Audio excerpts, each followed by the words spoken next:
What's going on? What's the word? It's a Bantu awakening, heard all over the world. What's going on?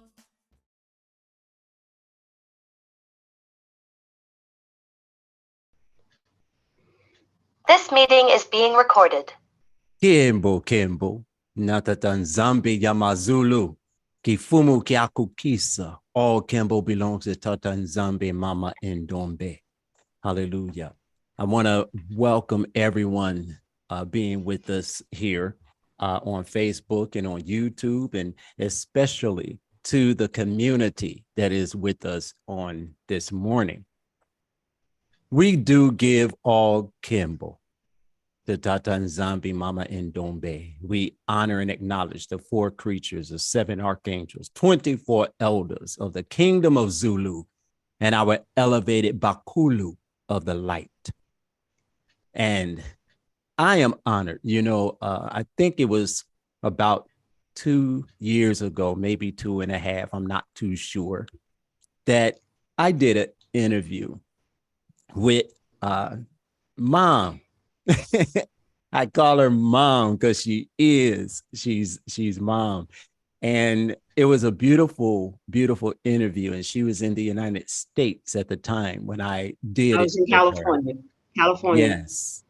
And she is now on the continent. She is in the motherland.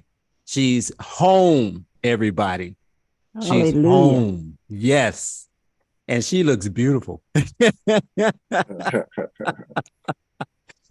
And we are doing some catching up with her this morning, and just want her to share with us, what is going on, and just tell us, how it is being on the continent for as long as you've been there. You can tell us how long if you desire, and what's going on, and how it feels to be home.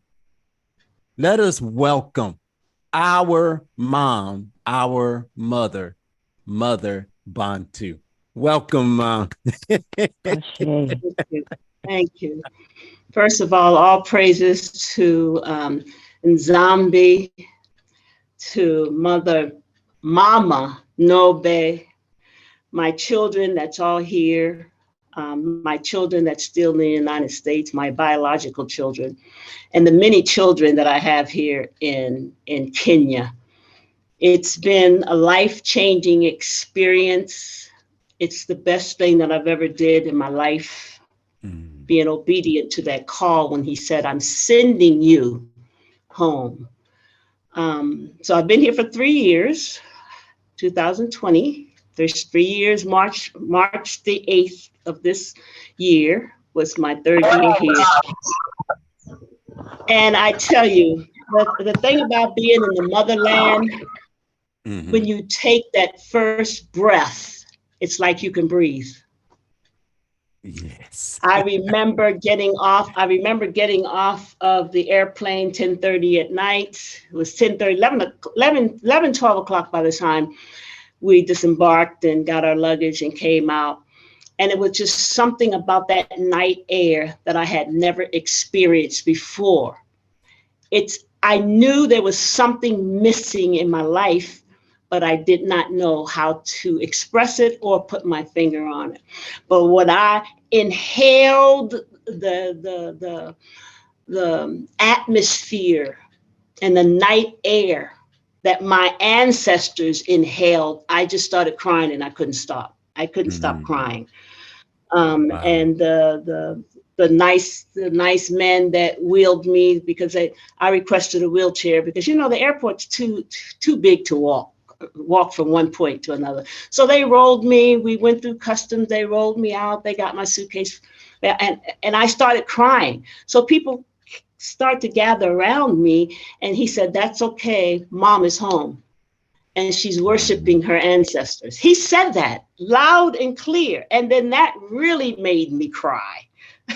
I started crying. I almost couldn't catch my breath, telling my ancestors, I'm home. Mhm. And every time I think about it right now, it makes me want to cry. I said, I'm home, I'm home, I'm home, I'm home. Thank you for calling me home, I said. So the first week, miracles happened. It's been one miracle after another miracle of how he set me up in places that was impossible to be set up in the natural, in your own strength. The first place we got an Airbnb, me and Mother Sandra's. And it was a very lovely Airbnb, but we only had 30 days there. So at the end of the 30 days, the lady said, I've already re-rented the Airbnb. So if you guys can be out by no later than the 3rd, then, I can get in here and clean up because they're coming from out of town and so forth and so on. So I'm not a person that gets upset or overthinks anything. I said, well, I'll just hand it over to you, Tata. This is your program, not mine. So my precious little Mother Sandra, she panicked. Oh, what are we going to do? We only have 30 days. I thought, you know what? This is how I feel. Someone has the key to my place in Afrika. I don't know their name. I don't know who they are, but they have the key to my place. So what I said to her, I'm going to call that key into my hand. And I've called many things that I've lost back to me. So I said, I'm going to call that key. I'm going to call that key into my hand. Whoever has the key to my next place, I call it for them to bring that key to me. So the month was dwindling down. I think we had another week or so to go. And so Charmaine came and picked me up. Apostle Charmaine came and picked me up one day. We went to lunch with her manager of her apartment. There was no vacancies in her apartment. The Kenyan lady, she had many apartments. They had no apartments. So in Nzambi, and I always call my grandmother, my ancestors, my grandmother, because she's been talking to me since I was a little girl. So my grandmother whispered in my ears, and tell her that she has the key to your place. I said, you have the key to my place. She said, oh, I would love to have the key to your place. I like it so much. You're my age. And she went on and on, but I have no vacancies. I said, well, I believe that you have the key to my apartment. And we left it at that. So we went out and she showed me around. She showed me her places, her beautiful places, her and her husband. And they have this apartment building, that apartment, but no vacancy. So that Friday, a week before we were supposed to move out, she called Charmaine and told Charmaine, you're not going to believe this, she said. The couple that's been here for about 5 or 6 years, they have an emergency and they want me to release them from the lease in 3 days. Yeah. So when I saw her, she said, I got your key. I have your key. I have your key. I have your key. She said, I have your key. She said, you said I had your key. You said it. You kept saying it. I said, my key, please. So she went into that apartment, her and her husband, and they repainted it. They refurnished it. It was a small little place, but it was good enough for a transition over from the Airbnb that we had to be out within a week. And so I got my key, my key that Friday. We had a week to go in March. And by April the 1st, I had my key in my hand and I was moving my suitcases into a place. I walk by faith. Yes. I walk by calling those things that are not as though they are. They were, yeah. All of my life. So I stayed there for about 5 months, and it was just really small. It was kind of like a studio cut into a small little bedroom, small little living room, small little kitchenette. So I was praying one night, and I said, you need to find me a bigger place. This place is too small. I said. And I said, I'm going to call one of my Kenyan sons and have him to drive me around to find another place that's larger. I would really like a 2-bedroom place. I'm telling him, I would like to help me to find a 2-bedroom place.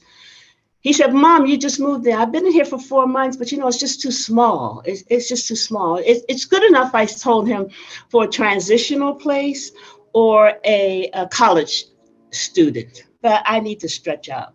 So he took me, this is July, so I had been there for 4 months. So July, I said, okay, Benson, what I want you to do is I want you to pray with me and that Nzambi will give me my next key to my place. So he said, okay, Mom, you always pull things into your hand. He said, I love that about you. So you agree with me that as we're out looking, that my place will call me. My place will call me. I said, do you understand what I'm saying? Yes, Mom. Yes, Mom. So my place will call me. So we looked at this place. No.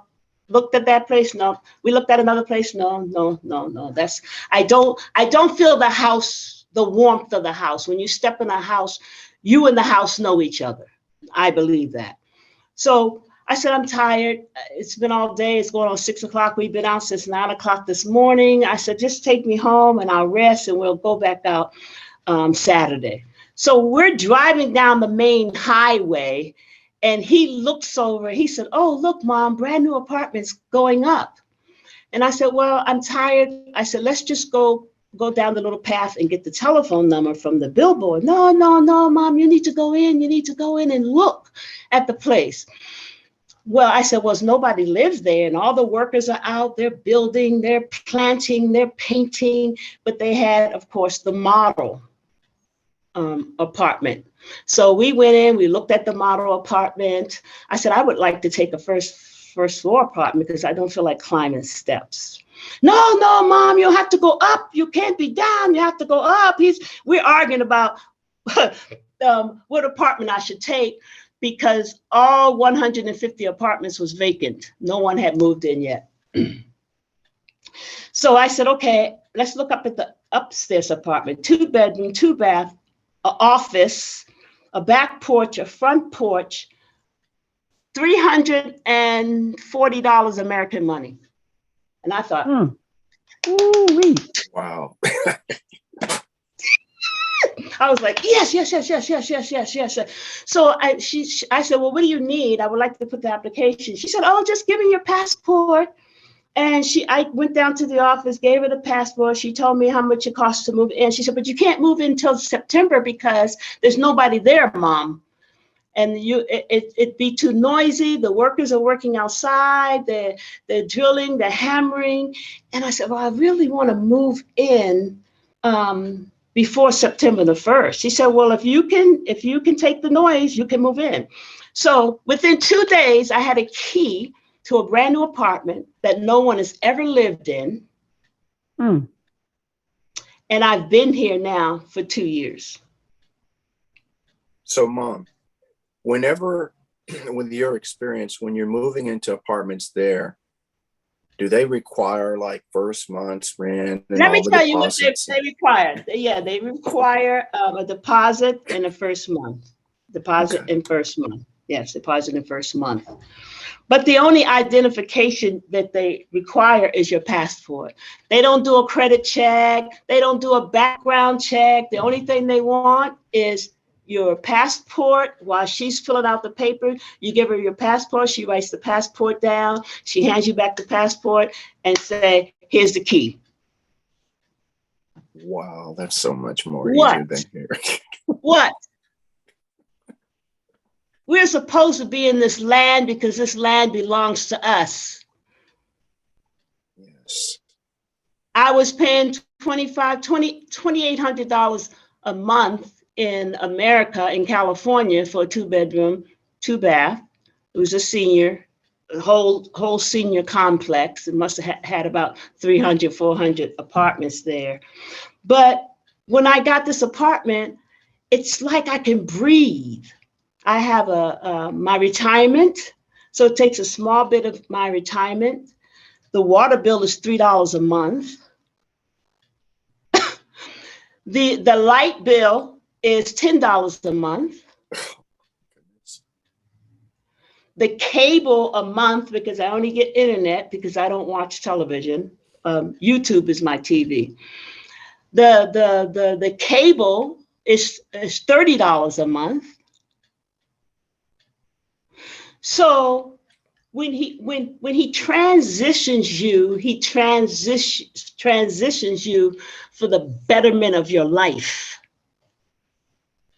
Because there's something going on spiritually. We all know there's something going on spiritually. And I do believe he's starting to get the seniors out of America before all hell breaks loose. So I've been in this beautiful apartment now for 2.5 years, 2 years. In August, so it'll be 2 years.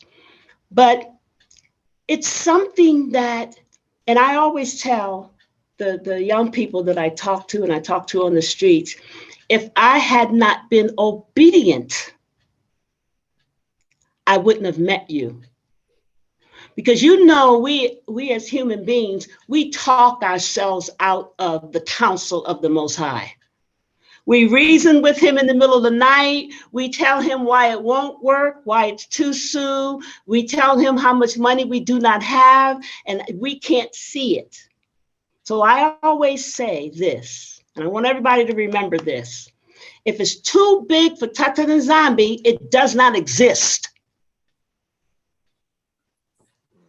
It does not exist. And I've always been the type of person that had no fear. I would move to another city, drive around, get lost, find my way back. I've driven all over the United States by myself, in my car with my music blasting, my Bible tapes in, stopping and going. And my friends would say, oh, you're driving across the country, you know you can be murdered. Somebody. How do they know I'm not going to the grocery store? Your logic is not, it doesn't make any sense. Nobody cares who's driving on the road. So when I buried my mom in North Carolina, I drove back to California, had a wonderful time. Oh, Mom, you want me to come and drive with you? And I'm thinking to myself, no, because when you have someone else in the car, you want to listen to the music, they want to talk. You want to blast your music, they want you to turn it down.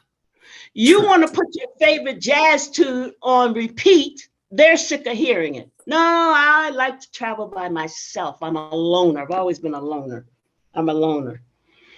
So being in the motherland, it makes you sad and happy at the same time. Because these are the streets that my ancestors walked. The fight was here to protect us from being enslaved. So I wherever I look at the devastation that the colonizers has brought Africa, and then I get joy because Nzambi is going to flip it in our favor. Yay. Yes. Yes. He's going to flip it in our favor. So I walk around very proud. And when I'm talking to young people, one thing about young African children, let me turn this down. One African children to another, they don't know their history. If I tell them something like, oh, Mom, how long have you been in Kenya? I say, I've been here a year, I've been here 2 years. Why did you come? Why did you come to Africa? I said, because my ancestors are here. I said, you know they stole us from Africa. No, who? No, who? The majority of the young African children don't know their history. They don't know their prophet. They don't know American history. They all want to go to America. And I always give them the history of America, how we were enslaved, what happened to us in slavery. They are shocked. Wow. They are shocked. Wow, Mom, they did that to you. They did that. Yeah. So I give them the history of American slavery and what the ancestors went through, killing us, hanging us from trees, chopping off our feet if we ran away. They cannot believe it. Mom, oh my God, we don't. So I said, do you know who, and I always have printouts. I have printouts. When I go out on the street, I have printouts. I have printouts of Simon Toko, Simon Kabangu, Kimbavita, and other great people, Joshua Pamunga. I have printouts, and we talk about the history of Africa. And do you know who these people are? No, we do not. And I asked them, I said, do you know why you don't know your history? No, Mom. I said, because the colonizers are still in control of your education. You know about Benjamin Franklin? Yes. You know about Abraham Lincoln? Yes. You know about George Washington? Yes. You know about Christopher Columbus, the lie that he found America? Yes, we learn it. So you know about their ancestors, but you don't know about your ancestors. So we have in-depth conversation. I get their telephone numbers. I put them on my WhatsApp. I send them teachings. I send them history. First thing I find out what their name is. What's your name? And they'll tell me George, or they'll tell me Harry. So what tribe are you from? Oh, we're Kisi, we're from Lua, we're from Luya, we're from this tribe, that tribe. I said, so what's your Kisi name? And they'll tell me their Kisi name. Now I said, I want you to listen to your Kisi name and listen to your colonized name. The colonized name has no power. Mm-hmm. Your name, Kanuthia, has power. That name shakes the earth, because every time you call it, you are identifying an ancestor. So next time someone asks you, especially someone from America, what your name is, you tell them your tribal name. Okay, Mom. Okay, Mom. So when they see me, they introduce themselves to me with their tribal name. I said, because the reason why the colonizers took our language, took our culture, took our tongue, took everything from us, because we were the people with the power. So every time you invoke their name, you're invoking their ancestors. Mm-hmm. You see? So every time you say, my name is George Henry, you are invoking George Henry, the ancestor. My African name is Wanjiru.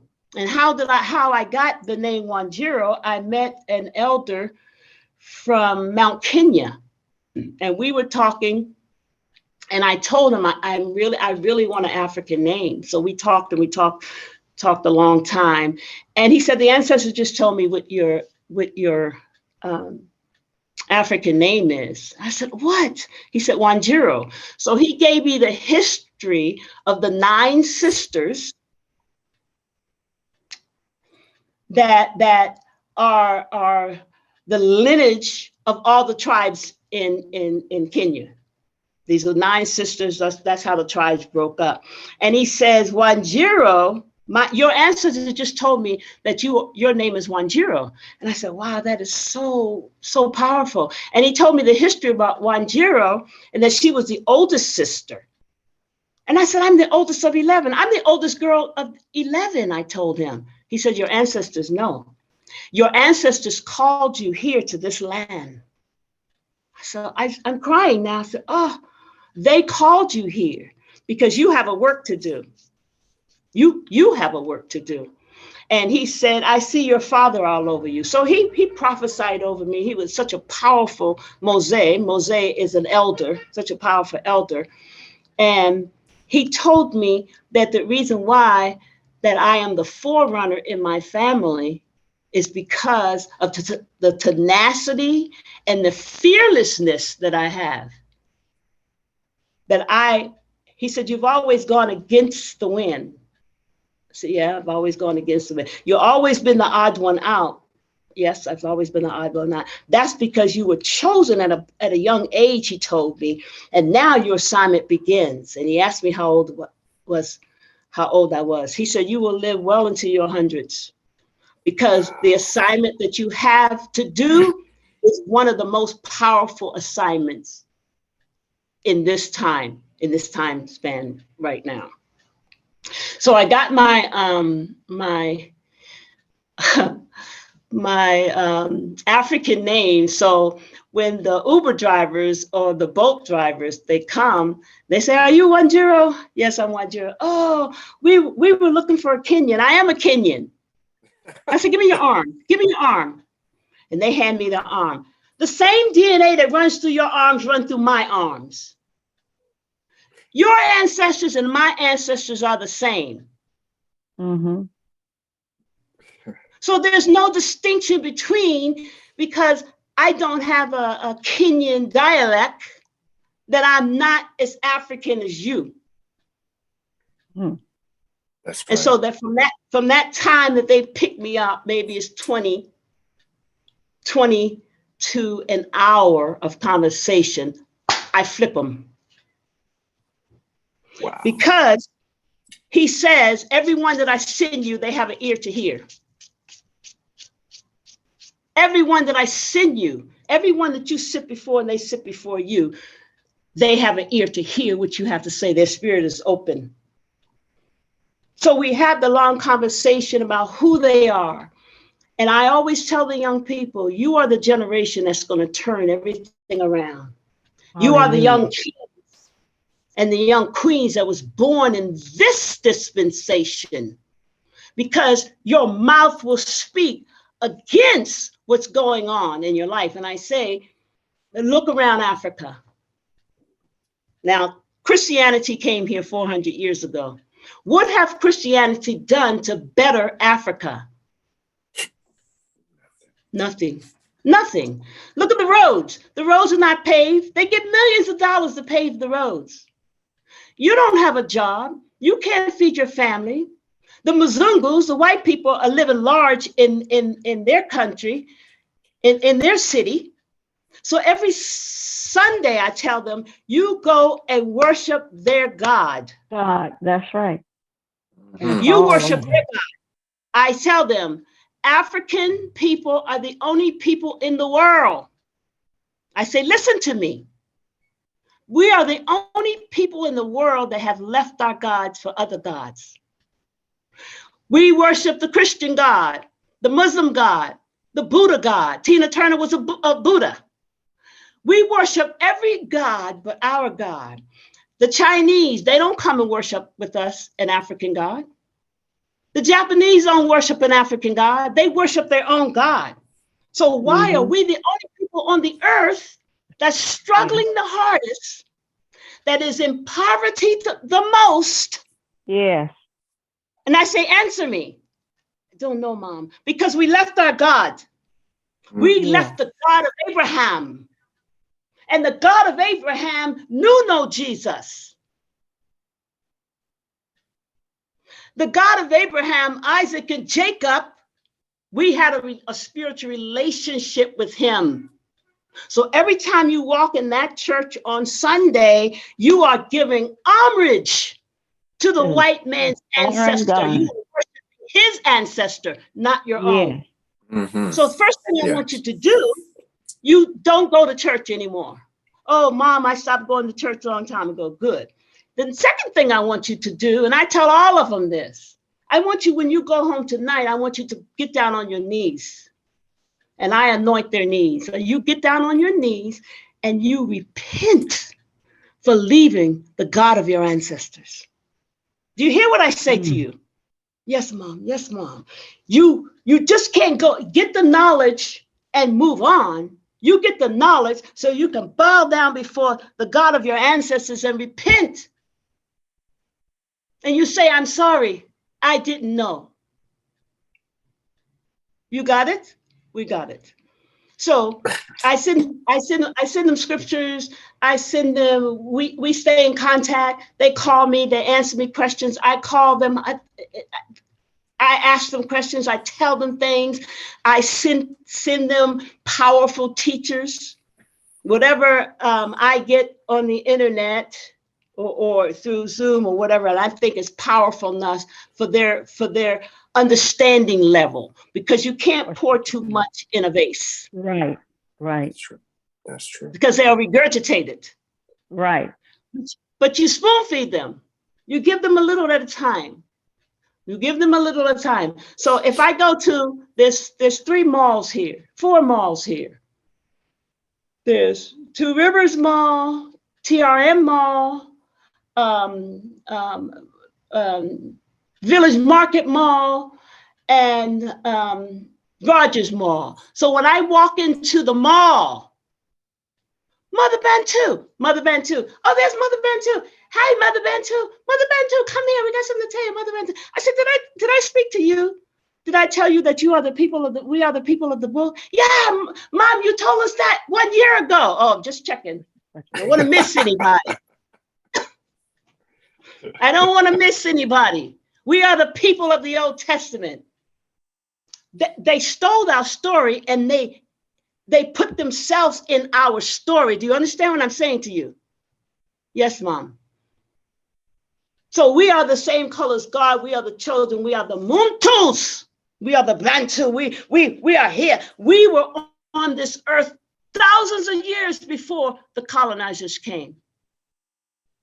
So when I walk the streets of Kenya, I'm out here to teach my children who they are. And they receive it. I went to get my hair done not too long ago. And as I was paying, I started talking to the lady. I didn't know she was the owner behind the desk.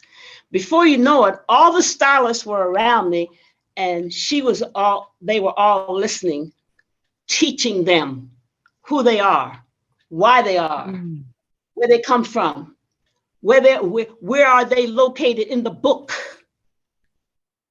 And so she said, this place will never be the same again, Mom. Never be the same again. It will never be the same. She said, everybody's standing here with this shock. So I give them the flyer where the missionary came and talked about how beautiful Africa was, and there's no robbers here, high morals, high standards. So I give that to them, and I make one person read it out loud.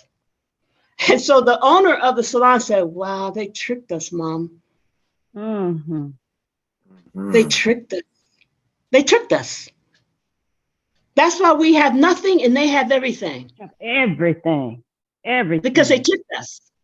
But I came here to Africa and to Kenya to find my children. I came to find my children. Hallelujah. And I came to tell my children the truth of who they are. If I go down to the market, they call me. One of my friends said, man, you're like a politician around here. Everybody knows you. If you go through any mall, you have to go through the security check. So you have to go through the security check. So they have to look in the glove compartment of the car, and the boat driver tells them in Swahili they're dropping someone off. So when they see me, they say, she has diplomatic. We don't check the car when she's in here. They say, Mother Bantu, Mother Bantu, we love you. I say to them, did you miss me? And they go, yeah. They don't know who I am. Most of them don't. I asked them, did they miss me anyway? They say, yes, we miss you. Where have you been? My mother. I said, I will talk to you when I come out, okay? Okay, Mom. Okay, Mom. Mom, we love you. We love you, Mom. Welcome home, Mom. Welcome home. One guy told me, Africa needed you so much because we as Africans, we don't stand up for ourselves. Yes. Wow. We have been taught to submit to authority, so we don't stand up for ourselves. So I said, this is the beginning, because when the diaspora come home, we don't put up with this. We got soldiers in our midst. We got young kings in our midst. that is gathering their information. They have their swords out of their sheaths, Hallelujah. and they're ready to come to Africa to take back what belongs to us. It belongs to us. We have to speak it forth. Speak it. I lost Yeah. my telephone in the boat driver. Left it in the boat. It was sitting on the seat. I got out with my packages and left it. So people were in a panic because they're calling my number and I don't answer. So I think it was Apostle Charmaine. She came knocking at my door 6 o'clock. Mom, I've been calling you all day. I don't know where you are. I said, I left my phone in the boat. I said, but my phone has to come back to my hand. My phone will come back to my hand. So one day went, 2 days went. I don't care. My phone has to find its way back to me. I'm not looking for a phone. The phone has to find me. Ooh. So one of my Kenyan sons called. He works. He goes, Mom, I got a call from a guy. The boat driver said he found your phone. It's Sunday. He found your phone. He wants to bring you your phone. It had slid off of his seat, under his seat. Wow. So he backtracked and got me my phone. Where? Into your hand. Come on now. Hallelujah. I lost $300 cash. This is an old testimony. My 24-year-old granddaughter was 9. So her daddy asked me, could he borrow $300 till Friday? So I went to the ATM. We got the $300 out. The lady said at the bank said, do you want me to? I said, no, let's go in the bank so she can put in an envelope. She said, do you want me to put an envelope for? Yes, put it in an envelope for me. In the meantime, my son in San Diego, I'm in San Diego. My son in Los Angeles calls me, said, oh, here's my new number. So I don't have nothing to write it down. So I write it on the bank envelope. Tell me about the power of what you say you will have. Mm-hmm. So I wrote it on he's in Los Angeles, I'm in San Diego, so I wrote it there. So we get to the house, me and Layla get to the house, and I'm looking, I said, oh shoot, Layla, where's that envelope? Where's the envelope? I said, look under your chair, look under your seat. We didn't see the envelope in the car. I said, do not tell your daddy that I lost $300 because the only thing he will say, Mom, you got to be careful. Where was your last place you were? Blah, blah, blah, blah. I don't want to hear his mouth. So we go back up to the grocery store. I go to the management. I said, did anybody turn in a white envelope? He goes, no, they didn't, ma'am. I said, shoot. I go back to the ATM, get another $300 out. And while me and Layla's running to the car, my son said, where are you going? I said, I'm going to buy some sodas. He said, Mom, you just bought sodas. Yeah, well, I want orange soda. So we went back up to the market. So I said, okay, Layla, this is what we do. Let's sit in the car and let's ask God. Back then it was Jesus. Let's ask him to find the money for us and put the money back in our hands. Okay? Okay. Because I want you to understand and learn the power of our relationship with him. I want you to understand when we have a relationship with him, we have what we say. So she said, okay, Grandma. So on the way back to bring my son the $300, my son from Los Angeles called. He goes, Mom, got a three-way on the phone. Somebody got my number. It's a brand new number. What did you know with my number? He said he found the envelope with $300 in it at Vaughn's. What? Put it back in my hand. So he goes, yes, ma'am. So Anthony clicked him over. And he said, yes, ma'am, I find 300 on the floor at the market. And I tell my wife, it's Christmas. This is somebody's food money.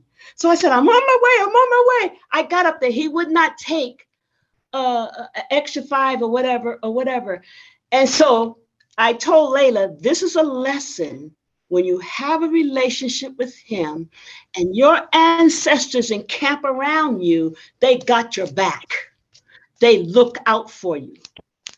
You have to understand how powerful this thing is. So I'm here in Kenya as a warrior. I have no fear. I love people. I touch people. That's why they know me. Because first of all, I get to know them. First of all, I want to know what tribe are you from? What's your dialect of that tribe? I go home, I do a Google search on the tribe that they tell me about. And next time I see them, I tell them some things about their tribe. And they're so happy that I can say hello in their tribal language. Good night, good evening, how are you? Because it's very important to communicate with people in their own language. Yeah. This is not a game. These people are dying. These people are desperate to go to America because America is dingling. America is dingling. Yeah. Fool's gold. Yeah. Fool's gold. Or They think the grass is greener. They think the grass is greener on the other side. And I said it is greener on the other side because it's artificial turf. You don't have to water it.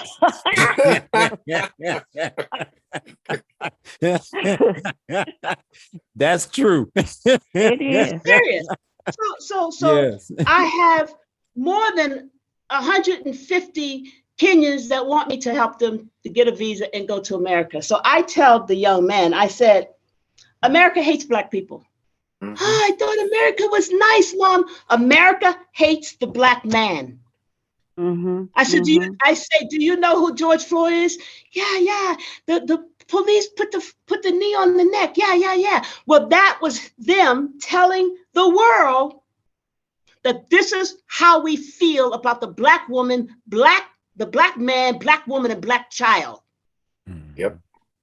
Yeah. America, and I'm talking to them, America was not made for the Black man, woman, or child. So you're going to go over to America where jobs are hard to find. You're going to find the low-paying job. You're not going to be able to afford the apartment, the food, the gasoline to put in your car. America is for fools. It has fool's gold. I tell them, this is a land that will change in your generation. You will stay here and you will fight for your land.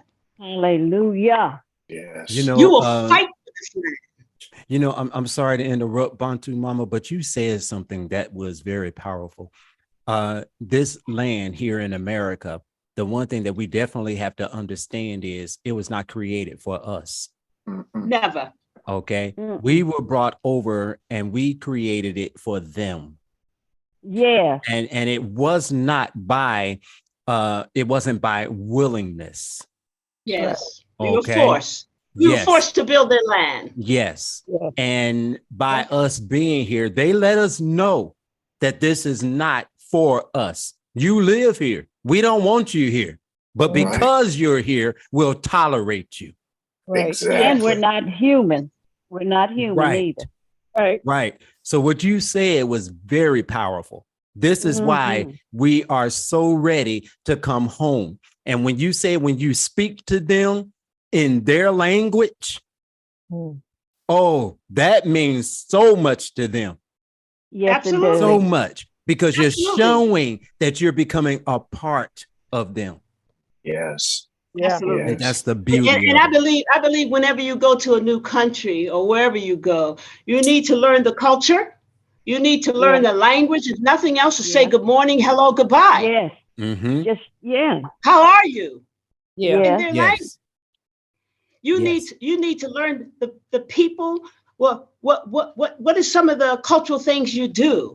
What are some of the rituals you do? They tell me about the rituals. I've had Kenyans bring me to their village, introduce me to their grandmothers, their grandfathers. We cook outside under the fire. We cook kuku, kanjinji chicken. Talking to my young king, this boy here. Silverback. Silverback.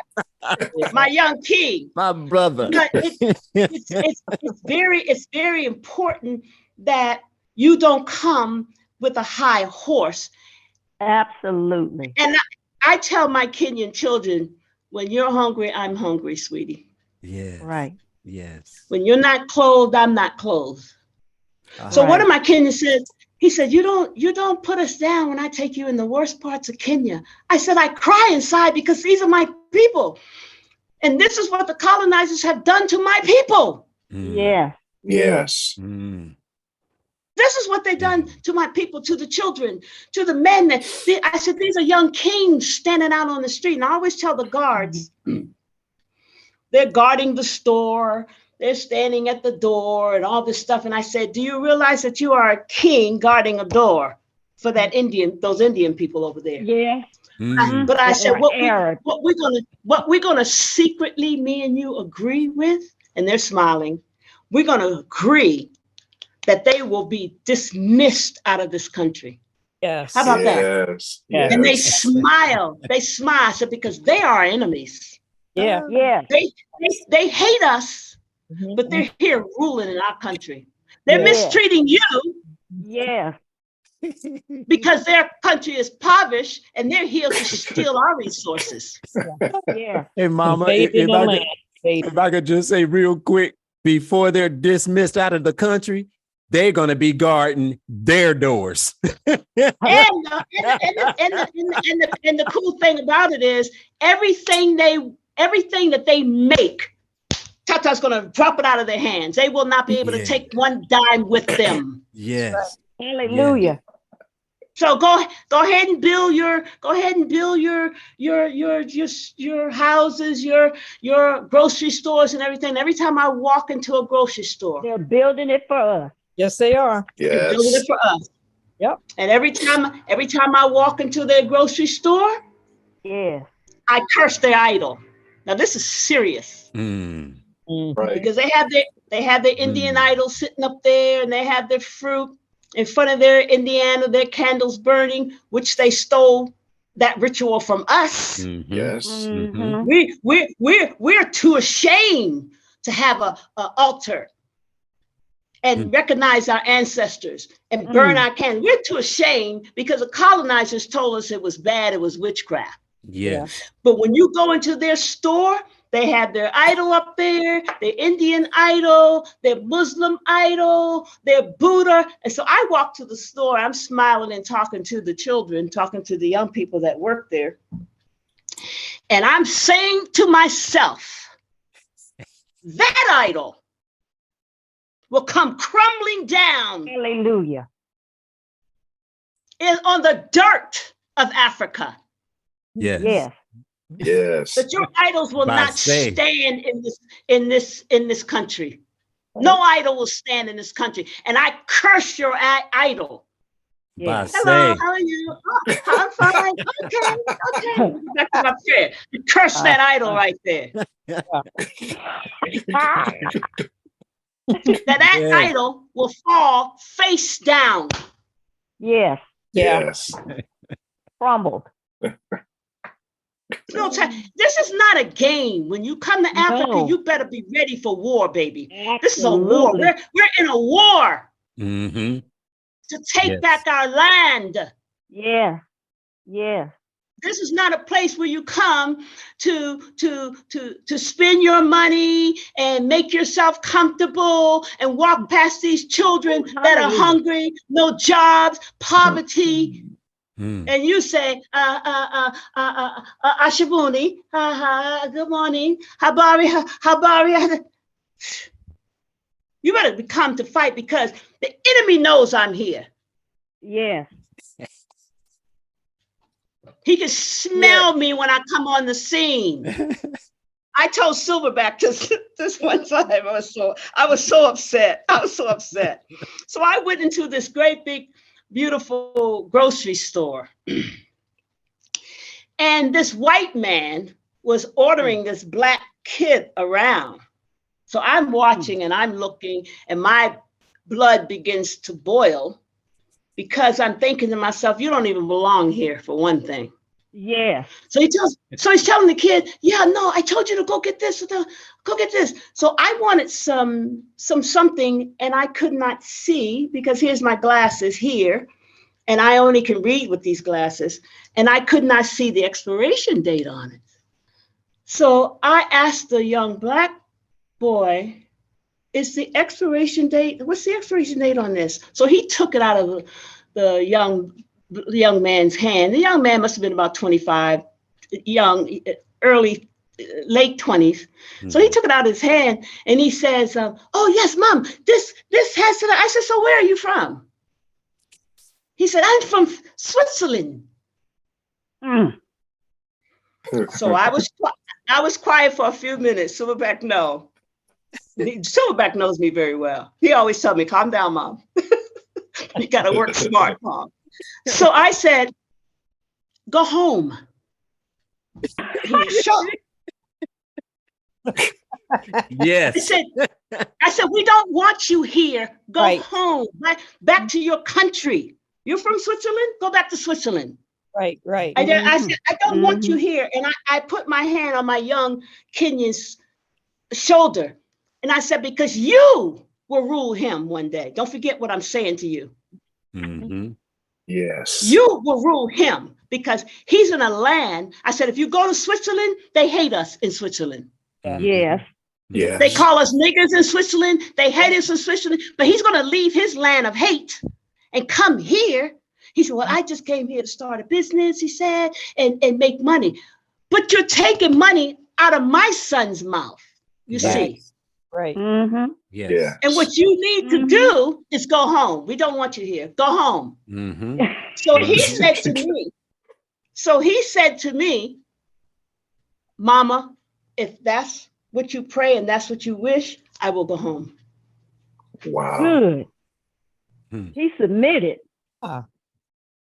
Because you can't tell it. Submit. You can't tell everybody that, but when your ancestor said, tell him to go home. Mm-hmm. Yep. Tell him to go him- home. He saw the power behind you. Yes. Yeah. Yes. You told him true. Yeah. And I didn't smile at him. I didn't hee ha ha, oh ho ho. I said, go home. We don't want you here. And you will take this job. He's walking around here. He's got control over you, but you will have control over him pretty soon in your lifetime. Do you hear what I'm saying to you? Yes. Yeah. You're the generation who will take back what he's stolen from us. And I'm talking to him and talking to him. Yes. Right. Yes. Because there's no time. So a couple of weeks later, I went to the grocery store, and so the young boy came and said, you know, Mom, he was so mean to us all the time. I said, where is he? She said, he went back to Switzerland. Good. Oh, he couldn't stand the fire. He knew what he was up against. Yes. Ooh, You know, This is no game. Yes. This is no game. Like you said, Not. Mom, he left the place of hate and he brought hate with him. Right. Yes. Isn't that crazy? Yes. Go home. Go home. Not wanted. Because they're crazy. They have no souls. They have they have no respect. Right. None. Yes. A white man moved into this complex when I first moved in, had a young Black girl. I don't know if she was wife, his concubine, whatever. So he was about in his 80s. So they had a little white dog that barked all the time at all the Black kids. The little white dog barked all the time. So I went and knocked on his door as polite as I could.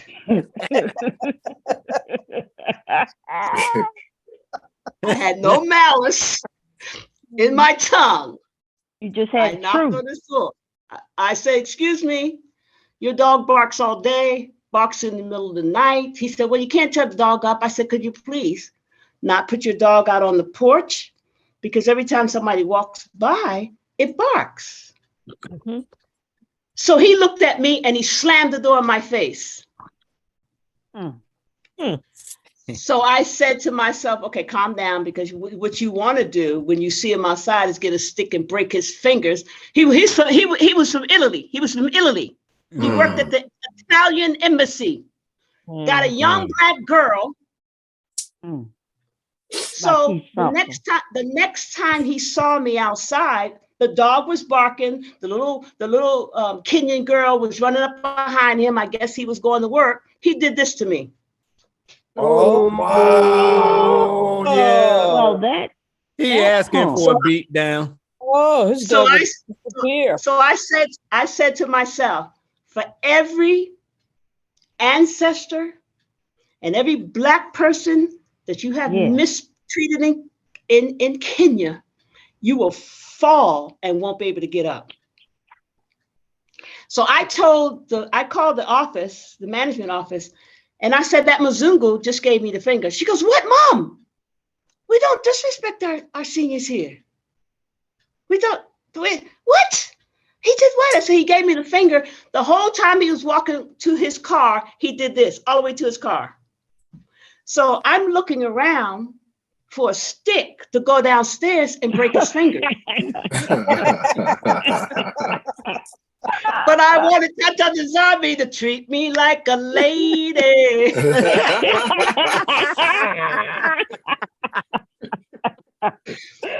So I said, bring it down, bring it down, bring it down, bring it down, because he fights your enemies, not you. Now that was my ancestor talking to my ear. Mm-hmm. She said, bring it down. He fights your enemies. Bring it down. So the management said he can't stay here. We're going to have to ask him to move. So he went to the embassy to tell them that they were forcing him out of these apartments, because remember, these apartments are brand new. And he don't know why they're forcing me out. I said, will you tell them? She said, I have their lawyer. I have his lawyer on the phone. Asked me why they're kicking him out. I said, you tell them that he put his fingers up at a grandmother. Mm-hmm. Mm-hmm. And so the lawyer said, what? Within 25 minutes, the moving truck was coming up in here. You don't know who you're messing with, sir. Right. And Tata Nzambi and Mama Nombi prevented you from having broken fingers. Now go back to Italy. Right. Go back to Italy. So what his lawyer said, he's mean to everyone at the England, all the black people at the Italian embassy hate him. He's mean to everyone. He complains about them. He writes them up. I said, that's all right, because he doesn't have many days long on this earth. Exactly. Mm-hmm. Mm-hmm. Because this is not the day or the time. We're not walking in the streets singing "We shall overcome." Not gonna happen. No. We have overcome. Our grandfather, Martin Luther King, did that. Yeah. Yeah. Mm-hmm. The war is on because the enemy wants to kill our children. Yes. Yeah. Yeah. And we're not going to sit around quiet, being meek, and watching and it not happen. say anything, and not and say, excuse me, and you stepped on my toe. Mm-hmm. That's right. Doesn't go like that anymore. That's right. Because what the transition is now, that Tata Nzambi is getting rid of the crooked politicians, the coons that line their pockets up, that don't care for the African child. Yeah. Yeah. Don't care that the African child wants to run away from Africa. This one politician, he had so much money. I read it in the paper.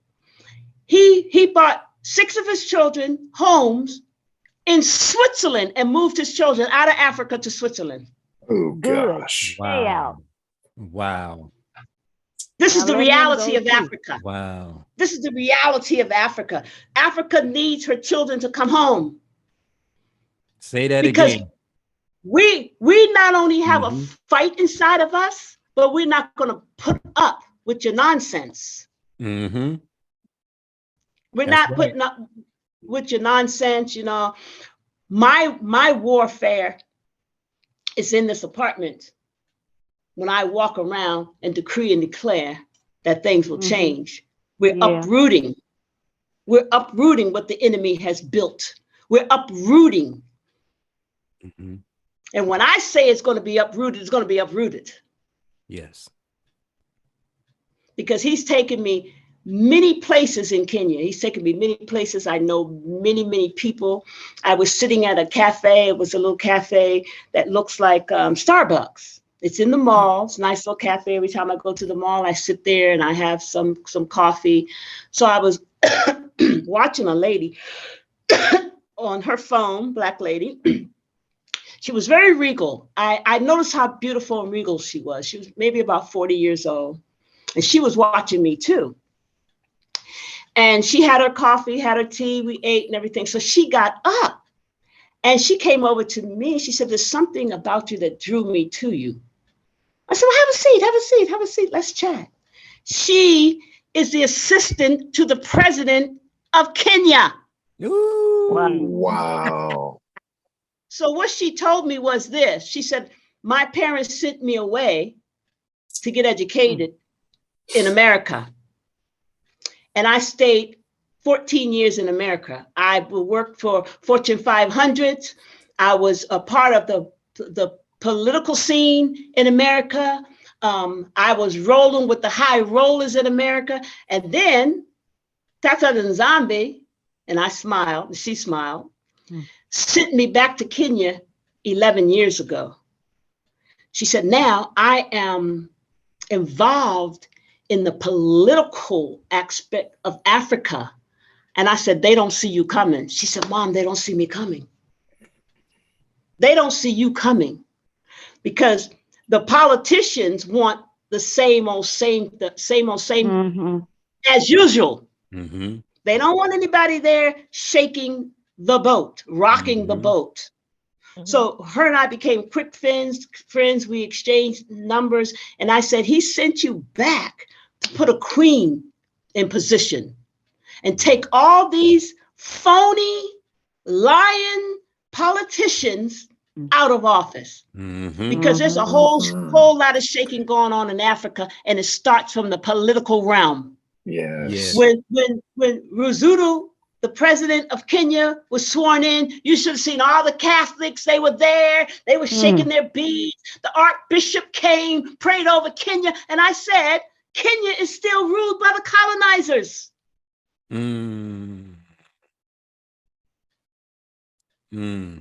Only for a little bit. Still ruled by the colonizers. Only for a little bit. Just for a while. Their time is just about up.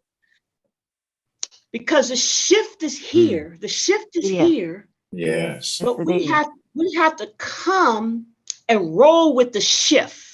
Because I'm going to tell you right now, you come to Africa playing games and trying to get yours, Tata Nzambi will take you out. You will drop dead. Yes, yes. We are in war. Yes. And like Gideon, when he was going out against the army, he said, I will choose your army, he said. Take them by the river. And all those who lap like a dog, send them home. Yes. And those who cup the water and drink it, why? Because when you cup in the water, you can look around to the left, to the right. You can see if the enemy's coming over the hillside. Okay. Well, it's the same thing happening right now. He's going to choose. And if you are not going with him, you're going against him, and he will move you out the way. Yes, he will. He sure will.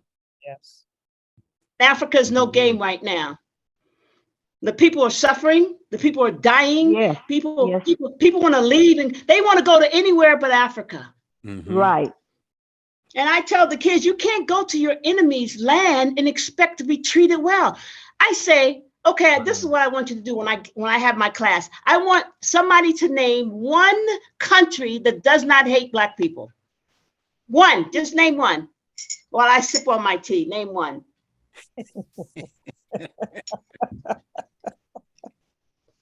We can't think of none, Mom. Do you know why we're hated around the world? No, Mom, because we are the chosen people. We look like our God. Yeah. We've been on this earth for thousands of years. They're jealous that we have a continent that has all of the The resources. riches. Yes. These Black niggas got everything. We have nothing. Nothing. Nothing. Rich Europe is history. poor. Yes. Canada Yeah. has nothing. Japan Yes. has nothing. Nothing. Right. China has nothing. Nothing. But how can these monkeys, this is what the white man thinks in his wicked Yeah. mind, how can these monkeys, these heathens, have all the resources and we have none? Let's go steal it. Mm.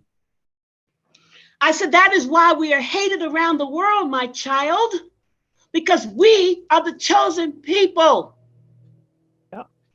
Yep. We look like him. We were made in his image. We are God's, and we can speak change into Africa. Mm-hmm. Yes.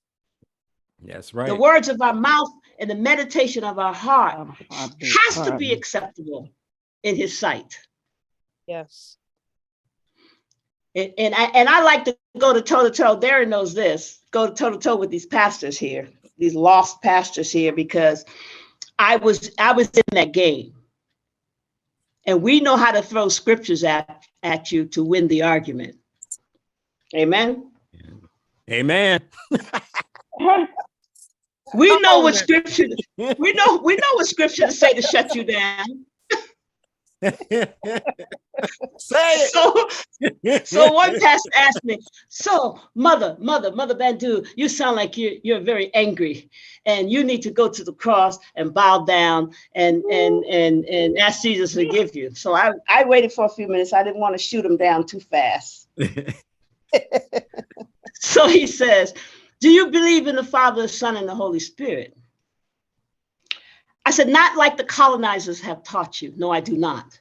Mm-hmm. Well, you see, Mom, it doesn't matter what color God is.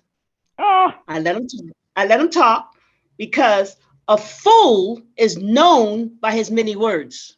Mm-hmm.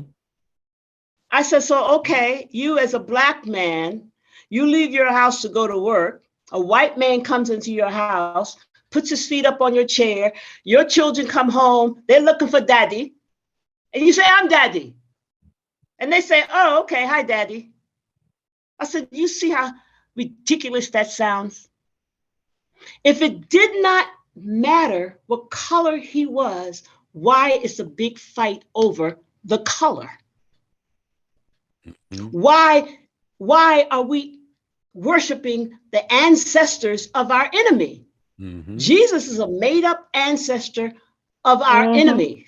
Mm-hmm. He's a homosexual. That picture is a picture of a homosexual man in the 6th century, and I run it down.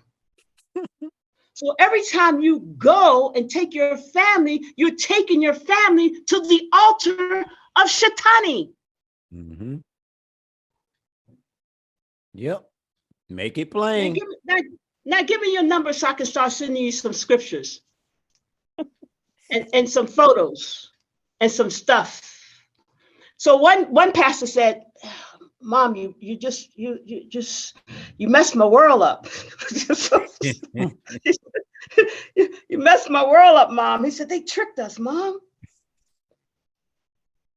When Joseph, and I always tell him, when Joseph went to Egypt and became the Pharaoh, and he sent for his brothers and his fathers, the Bible says after 400 years have passed, no one even knew who Joseph was.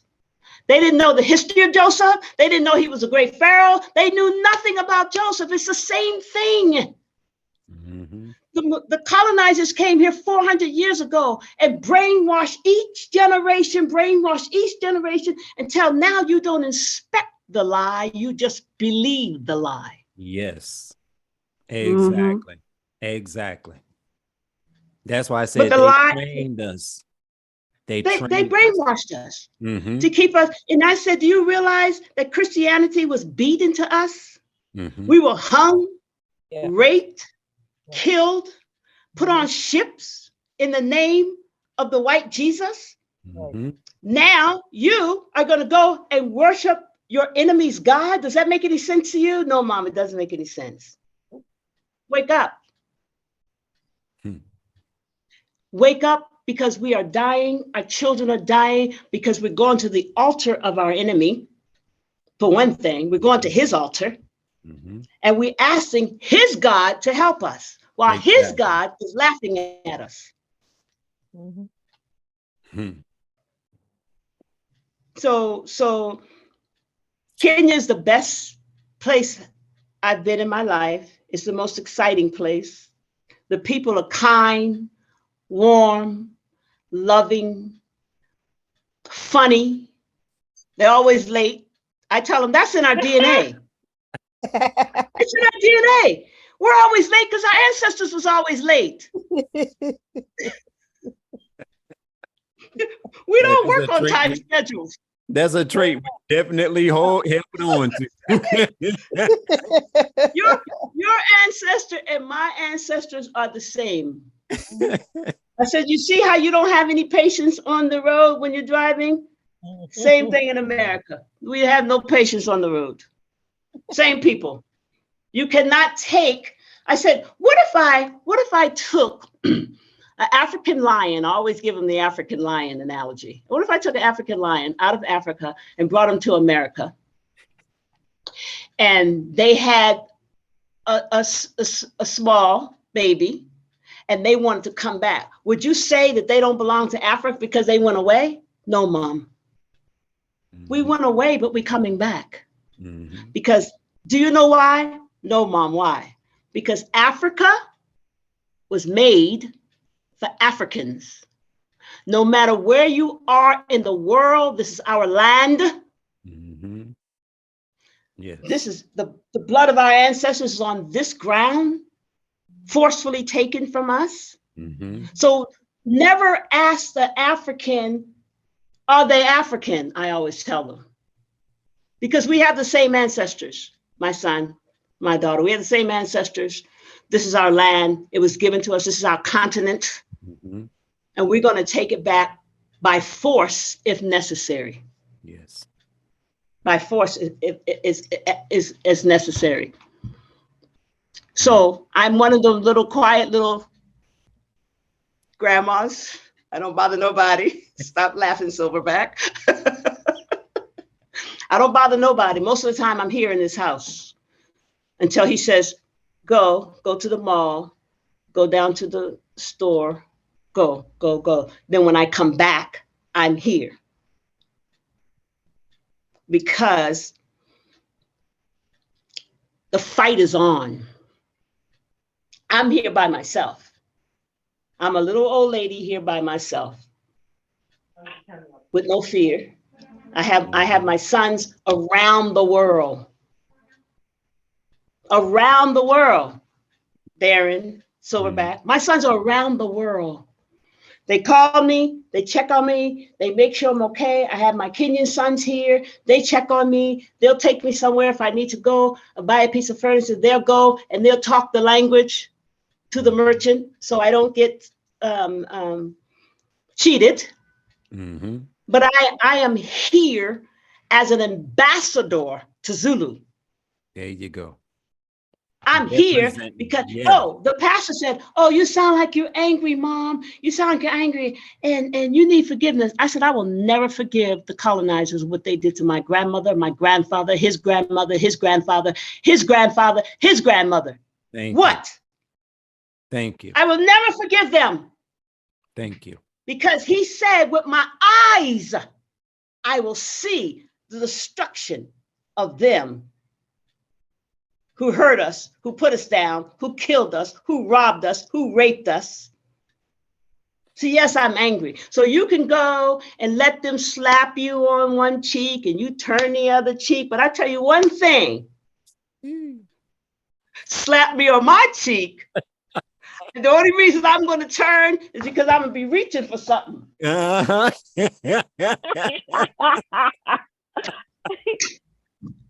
I'm going to reach for something so I can come up from the hip. I know that's right. They taught us to be submissively stupid. Mm. Submissively stupid. And whatever the Mzungus say, the white man say is law. They still call him boss in Kenya. Yes, boss. Yes, boss. Boss.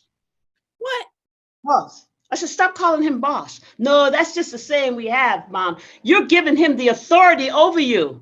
Mm-hmm. Don't do that. Yep. Don't do that. Power of words.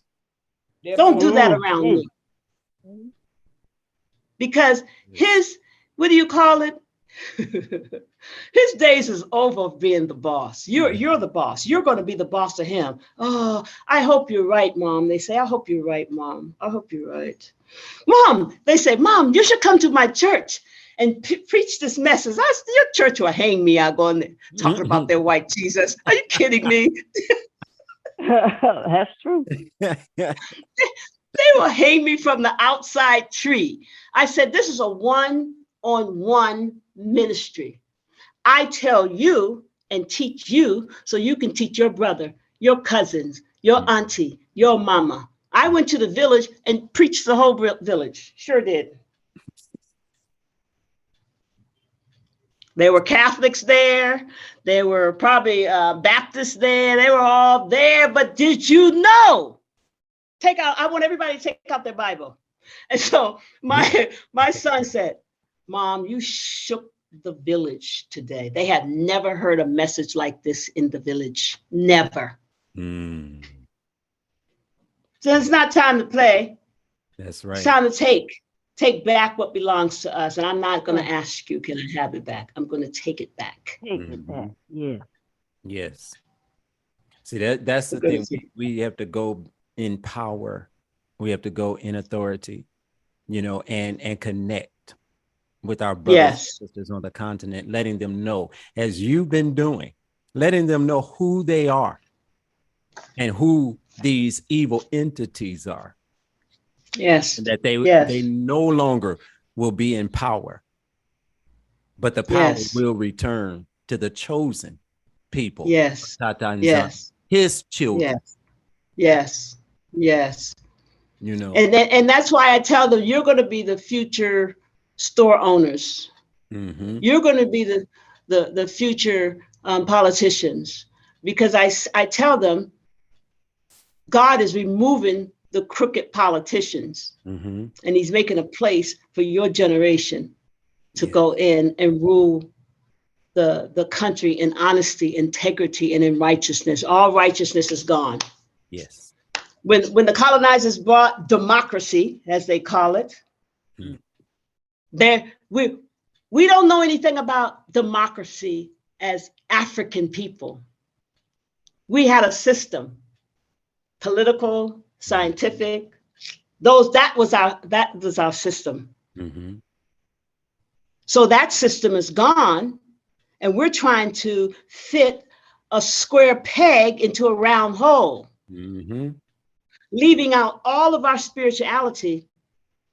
It's killing the African man, woman, and child. Mm-hmm. Yes. It is. But hey, it's there returning. It is. It's coming down to, let everyone that has breath call on the name of Tata Nzambi. I have kids now, they don't say Jesus. Don't say Jesus around me, because you're calling somebody that doesn't exist. So my one son, he's 32, 33, speaks about seven languages. He says, Josh, I go downtown, I tell them all, Tata Nzambi. I said, you what? I tell them about Tata Nzambi. He's the only God. Jesus is not our God. You go, Coxon. Go, because it's your generation that I came for. Yes. I came for your generation. So before I close out, I want to read the decree. But does anybody have any questions about getting settled, your money? Somebody asked me about first and last. Yeah, but listen, first and last, compare that with America's first and last. I think I spent $900 American to move in here.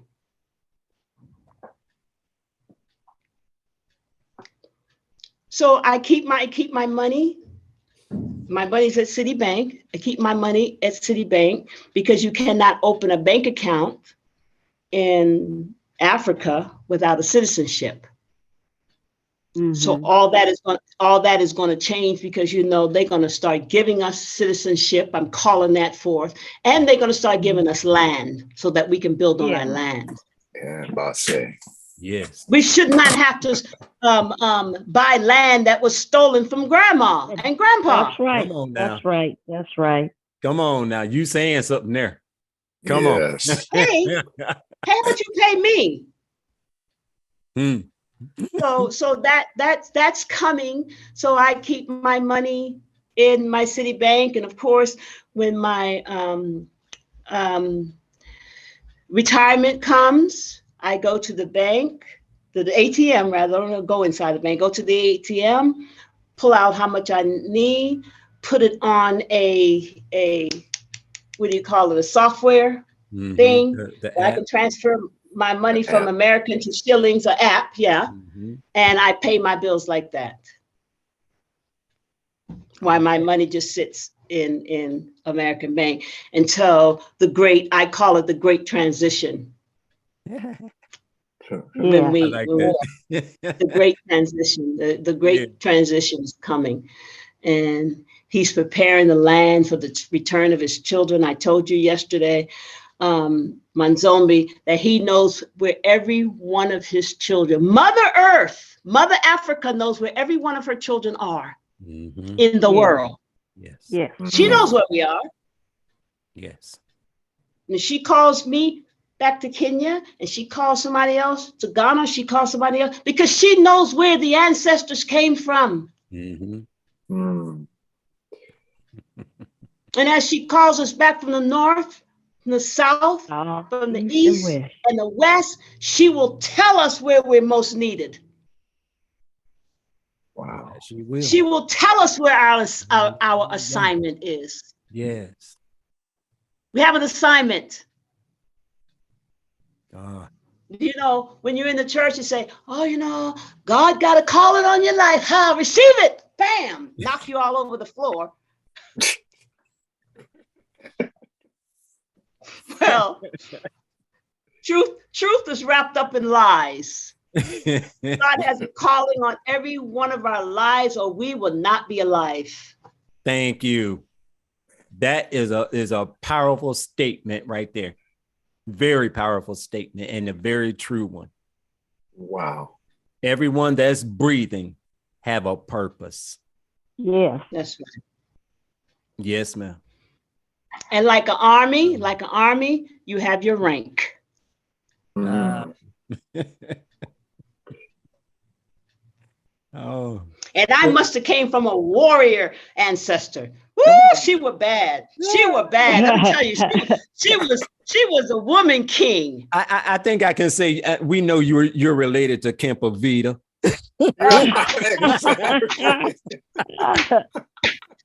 Go home. Kempa Vita was telling them to go home. Yes. Yeah. And who's the other one? Queen Zinga. Yes. Zinga. Yes. There's another queen, Silverback. What was her name? Asama. We were talking about the one that had the golden chair, the golden bench. Oh, I can't. I don't remember Mama. I don't remember. Can you hear me? Yeah, I can hear you. Yeah. But she lived 100 years ago, and I think it was France that came. They wanted that golden stool because that golden stool had power.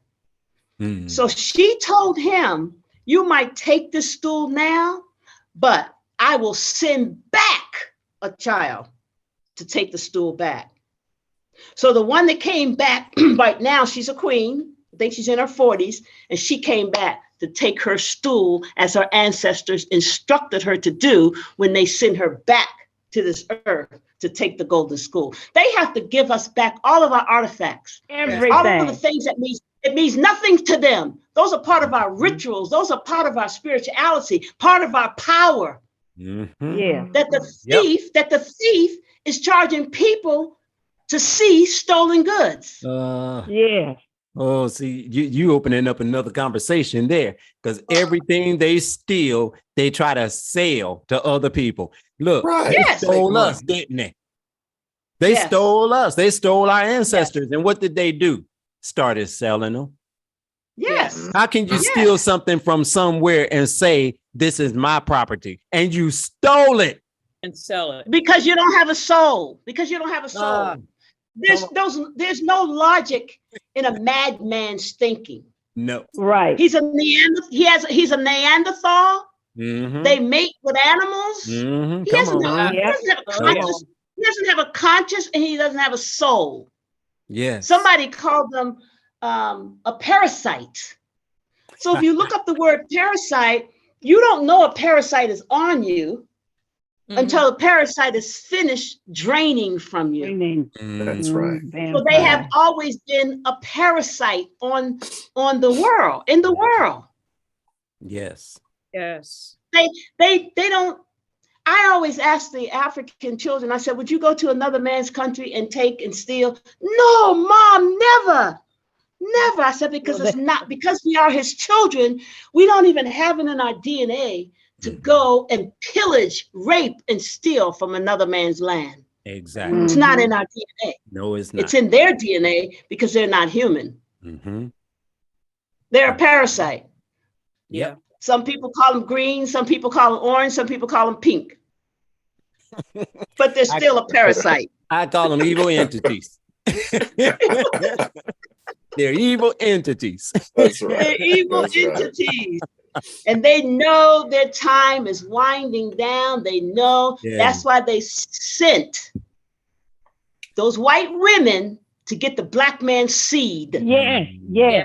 They don't care. They don't care about the black man. They don't care about the black women, but they need his seed because their race is dying out. Yeah. So they need the half-breed seed so those children could grow up and they can teach them to hate the black part of their ancestry. Mhm. They're trying to save themselves. They're trying to save themselves. They're trying to save themselves. Yeah. To make us, they think to make a super race. Mhm. Because I have family in Virginia. My great-grandfather was a slave owner, so he was white. So my grandfather was half white. My mom's father was half white. But there's a city in near Newport News, Virginia called Surrey County. And they came out looking like my great-grandfather, my great-great-grandfather. White can pass. Well, they told my brother when he drove through there, we don't marry anyone dark. So the whole town, it's flowers, but the whole town looks white. Wow. Wow. All those black people. Wow. But that's all right. They have given away their position. Yeah. They gave it up. Yes. Yeah. Yes.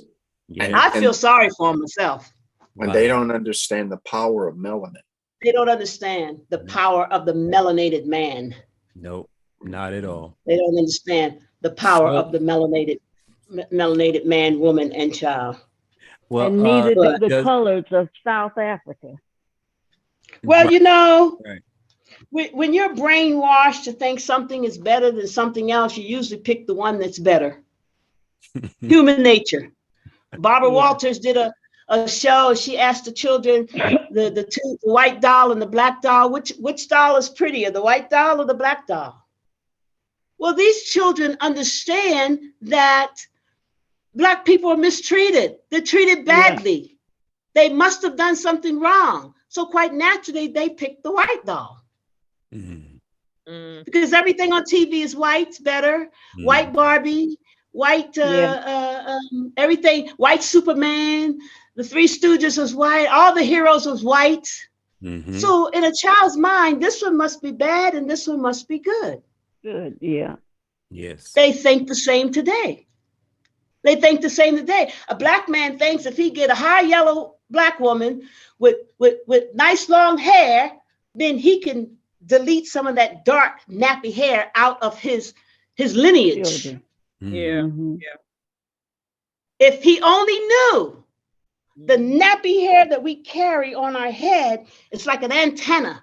Yes. Yep. It's a spiritual thing. Yes. Yeah.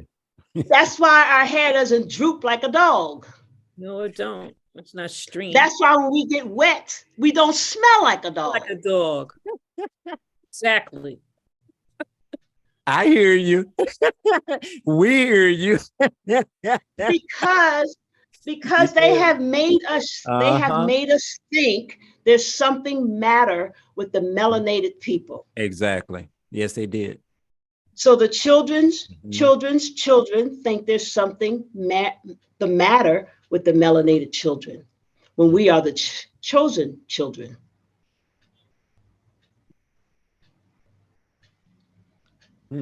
So everyone that's coming to Africa, prepare yourself, learn a language, find out what language they speak mostly.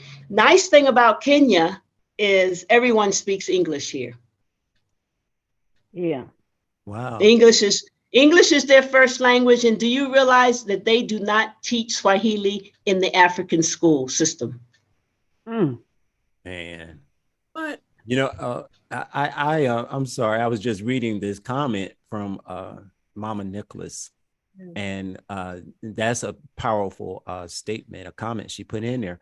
She said, even our hair also protects us from EMF radiation. Yes. Really? Yes. Wow. And so we're defeating the purpose every time we put plastic hair on our head. Blonde plastic hair on our head. Yes. Wow. We're defeating the purpose of who we are and how we function. Wow. Well, I think Brother Silverback and Nkosi, we probably need to stop shaving. I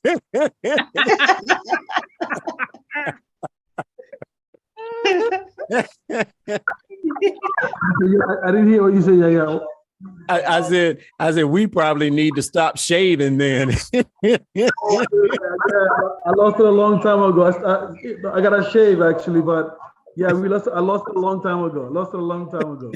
Me too. Hey, I'm starting in the center. You got your beard. So that the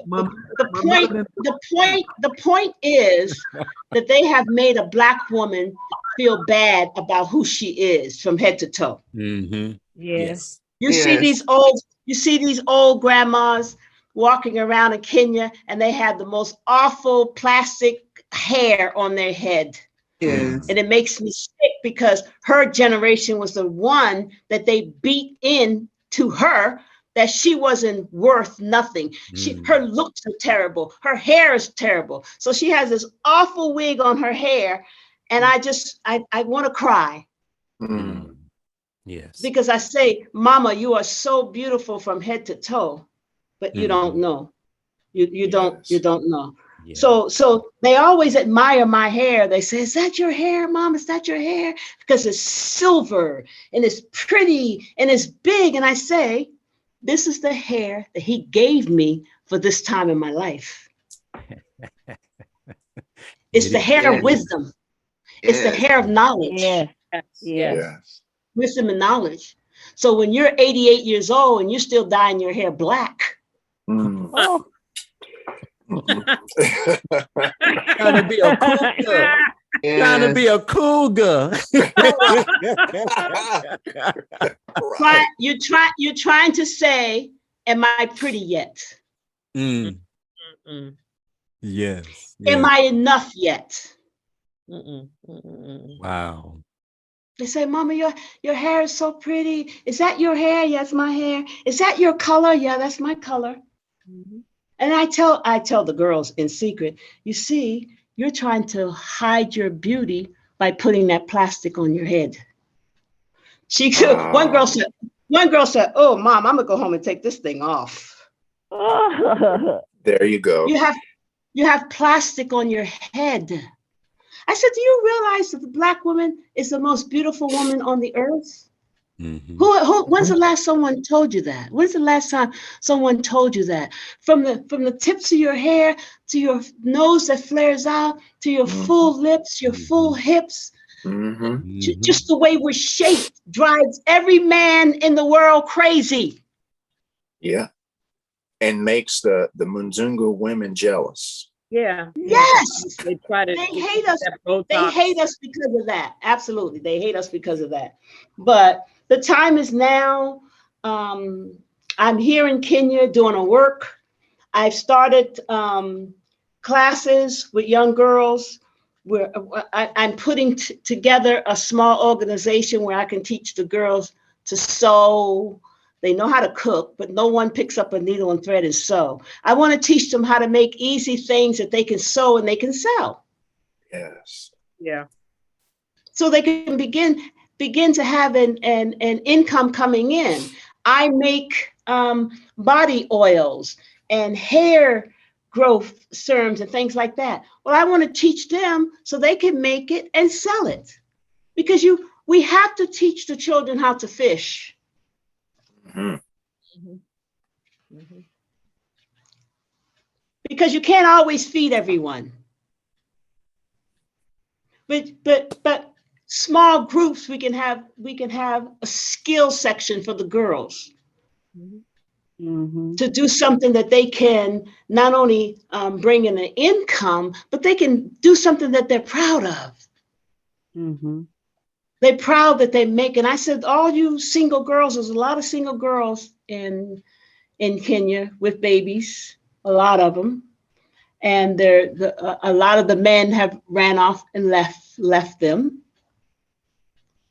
because they're trying to be rappers or they're trying to go to America, so they're leaving their babies behind.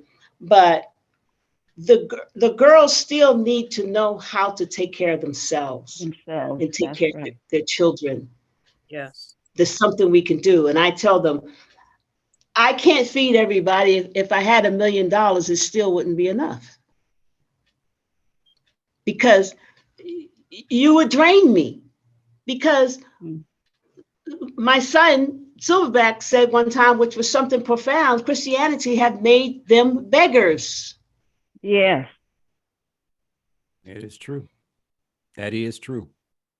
Because one girl said, well, God sends people to help feed us. No, God put power of wealth in your hands. Mm-hmm. It's in your hands. It's your call. So if you're sitting back and you're waiting for me to come along and buy you enough food today to feed your baby and to feed you, what about tomorrow? You're going to be in the same position tomorrow because you're comfortable with taking and not building. You're just taking. Yeah. That's right. That's right. But you have to love these children because they are so loving and so kind, and they are hungry for kindness. They are hungry for someone to come and embrace them. They're just hungry for you to pay attention to them. I told them, so I hug everybody. I can't help it. So when I go in the store, I hug the guards. There's 2 lady guards there. I hug them. Hi, mama, what you doing? How you doing? I hug them. I said, see, in America, we touch. Kenyans don't touch. They said, no, mom, we don't touch. I said, I see you guys walk past each other, don't even give each other a smile sometimes. He said, because we're so down and we're so low, we're thinking about how we're going to eat today. Put your head up. Acknowledge your brothers and sisters. Say hello. Well, you're easy to say hello to, Mama Bantu, because you're always so loving and so kind. But I see that they are so oppressed that they don't hold their head up. So I'm waiting for my army from the diaspora to come. Y'all better come on now. We on our way. We're coming. We're on our way. Well, family, does anyone have any questions or comments, that they like to ask or share with Mother Bantu? I would like to get Mother Bantu's telephone number because I just like to chat with her. Darren, you can give him my phone number. Anybody. I'm not one of those people. You can give him my email. Anybody request it? You got it. I have an email that goes out on Wednesday, and it says Ask Mother Bantu. And I give him my email address. Whatever you want to ask Mother Bantu, you can ask Mother Bantu. So I tell the girls, you can ask her about your love life, boys, marriage, school, education, how to rear a baby, anything that you want to know, ask Mother Bantu. Because the wisdom that I have obtained in the 70 years that I've been on this earth, you cannot hold it. You have to give it. Yes. And you have to give it back. Because that's what our grandmothers did. Mm-hmm. They taught us how to sew. They taught us how to cook. They taught us how to clean the house. You have to give back what you have so that it can come back to you. And I always tell the Kenyan sons, I take care of you, this Kenyan son, you, because there's somebody in America taking care of my sons. Mm-hmm. Every time I feed you, my children will never go hungry. My grandchildren will never go hungry because I'm feeding you. Right. That's how the righteous system was set up. Are we our brothers' keepers? Yes, we are. Mm-hmm. Yes, we are. Yes, we are. Yes, we are. Yes. Kosi Silverback Congo. Yes, sir. Yes, Mama, I have a question for you. Do you think our people are aware that their leaders are puppets? They always talk about it. Always. They say, Mom, do you know that the police in Kenya can pull the Uber driver over and take all the money that he made that day? No. Wow. Oh my goodness. That's pathetic. So one little driver was crying to me. He said, I got twins at home. They're 2 years old. I made $2,500 today, and that police officer took everything. And he said, if I don't give him the money, he will take me to the police station, and it will be $5,000. Oh my goodness.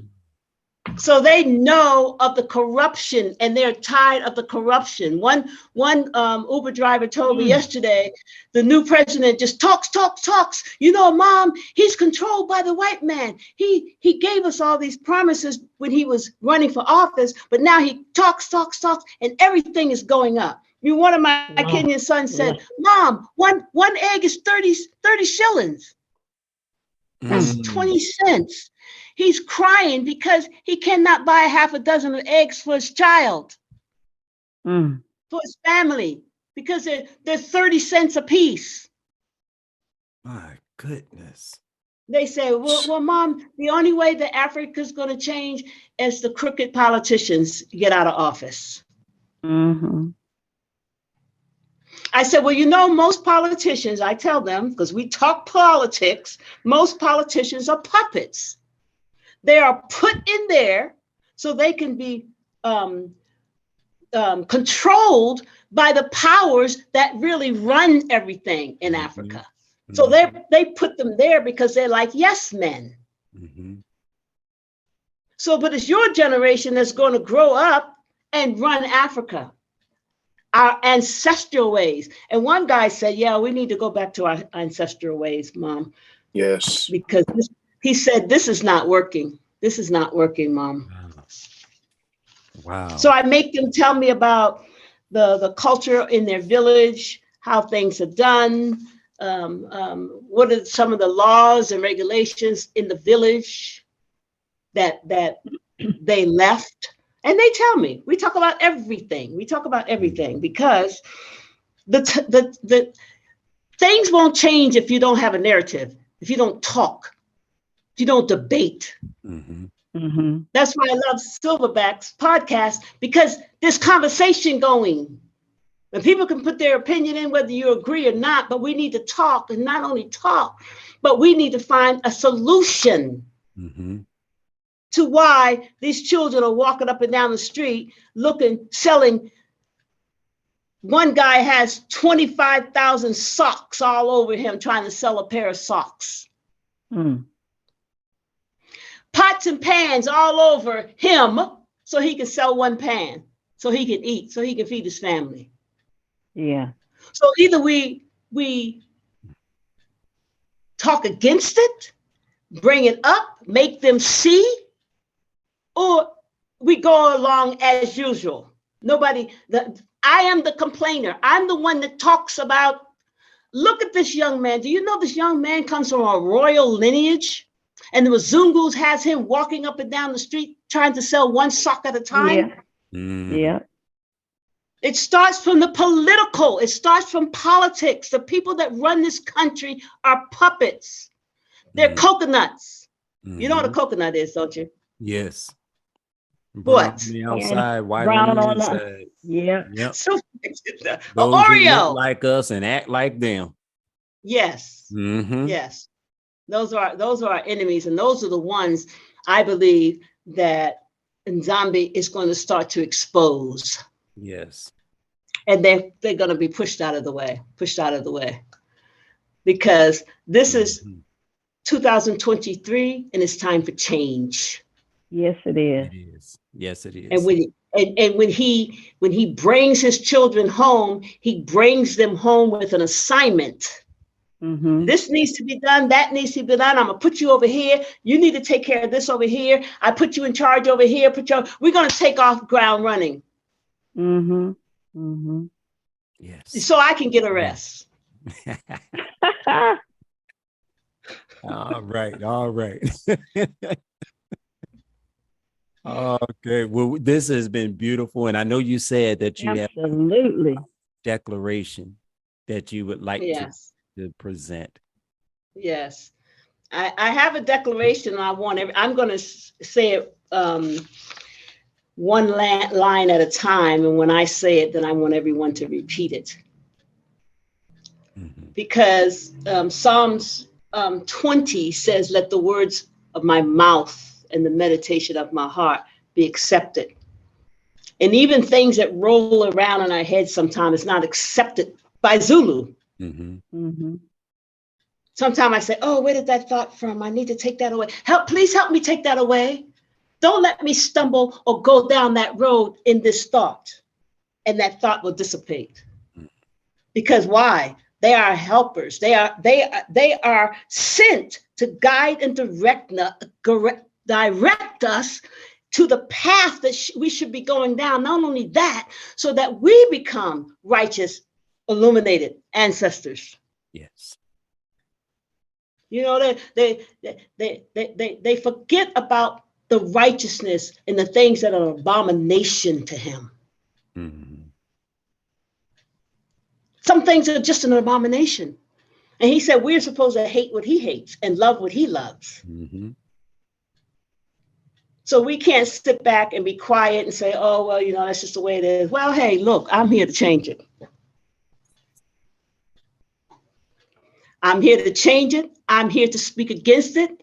And those he tell me to tell to go home, I will tell them to go home. Go home. We don't want you here. Go home. Go home. It's time for you to go. And I'm saying it nicely. You don't want one of the archangels to come and force you to go home. So this is one of the decrees that I say often during the day, especially in the morning. And I'm going to read it, and then you can repeat it. So, and when I want you to repeat it, I'll put my finger up. So I'm going to read enough for you to hear. I invoke the assistance of the invisible army of Nzambi towards the African child. I invoke the invisible assistance of Nzambi toward Towards an the African child. child. Yeah. Mhm. I therefore declare the defeat of my enemies. I I therefore therefore declare declare the the defeat defeat of my of my enemy enemies My And adversaries, and and adversaries. they will be brought to open shame. they will They be will brought be brought to to open open shame. shame. I strike the enemy with blindness. I I strike strike the the enemy enemy with with blindness. blindness. They are seized with giddiness. They are They are seized seized with with giddiness giddiness And mockery at my word. and and mockery mockery at at my my word. word. I declare all forces fighting I I declare declare all all forces forces fighting fighting the African breakthrough The the African African breakthrough and our radiance on earth and our our radiance radiance on on earth earth are neutralized and bound are are neutralized neutralized and bound and bound with unbreakable chains. with with unbreakable unbreakable chains. chains. I am humbly calling you here I I am I am humbly humbly calling you calling you here here to tell you that I am ready to to tell tell you that I am I'm ready ready to receive my divine inheritance.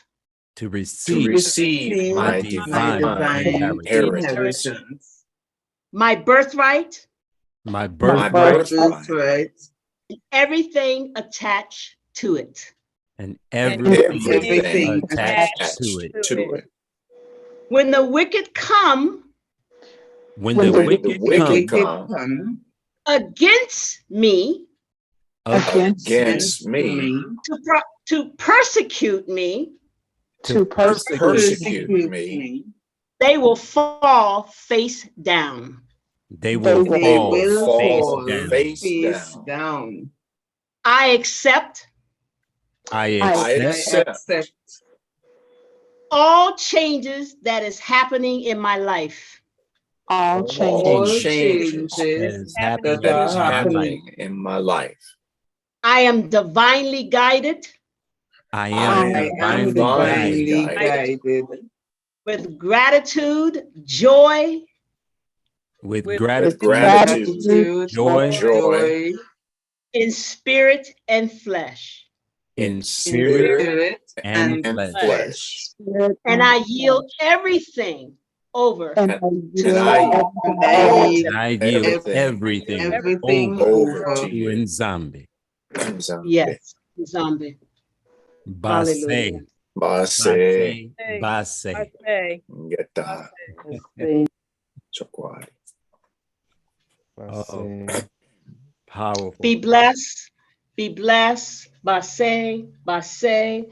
The work has just begun. And I read the end of the book. It said we win. Yes, Is that not right? that's right. That's That's right. right. That is Basseh. That's We it. have won. Yes. We have won. We have won. We have won. But you know, the fight is going to be furious. Mm-hmm. The fight's not always going to be fair Mm-hmm. because the enemy doesn't what? Play fair. No. We see But it. what he's given us in us to stand, we will stand as warriors. Mm-hmm. This time, he won't take off with our booty. No, that's right. That's right. His time is over. His time is Our over. time. Yes.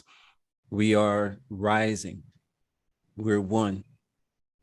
We're coming together as Bana and Nzambi. That's who we Children. are. Yes. Yes. And we're in agreement and walking you know, in that. And I love what you had said earlier, Mom. You said, when one doesn't eat, I don't eat. Right. One is hungry, I'm hungry. And, you know, that is something that I have been saying for some time. We are family.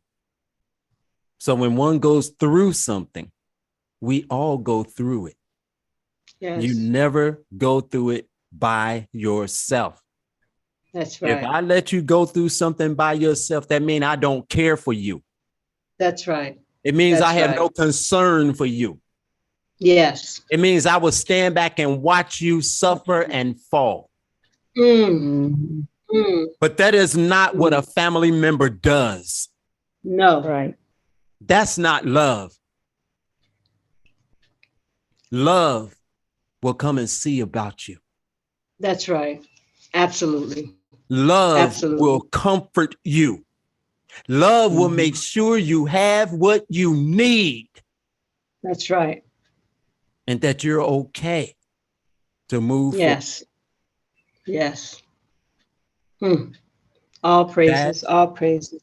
That is family. Hmm. And that's why I look at everyone here on this Zoom and I call you community. Yeah. Because we're family.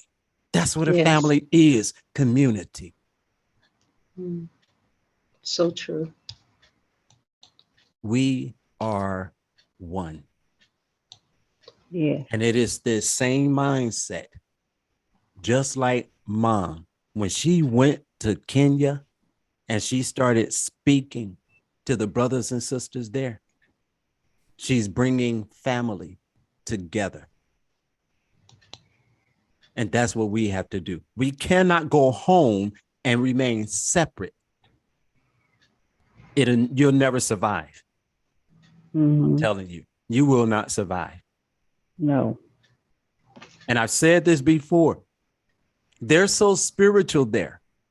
They will pick up on you. They will. And they will know if you're sincere or not. Yes. So true. So true. So when you present yourself genuine, loving, and showing that you are their brother, you are their sister, you are concerned, you are there to help and to learn, they will receive you. Yes. Yes. Yes. Hallelujah. We come from a loving, kind people. Yes. Africans are so loving and so kind and so gentle. Yes. They are so happy that they know someone from America. That is true. That speaks to them. Yes. And I hear disturbing things of our people coming from the diaspora, going back home, building exclusive communities for diasporans. Yes. Why? Ghana has an exclusive community just for Americans and Jamaicans. It's still separatism. Yeah. It is. It's They still want me division. to move. They want me to move to Ghana, but I'm a preacher. I can't sit around people that's not doing anything. Would drive me crazy. I understand. Cooking and having another party so we can dance to James Brown.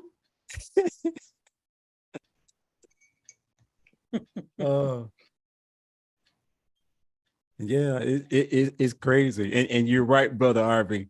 I can't imagine that nonsense.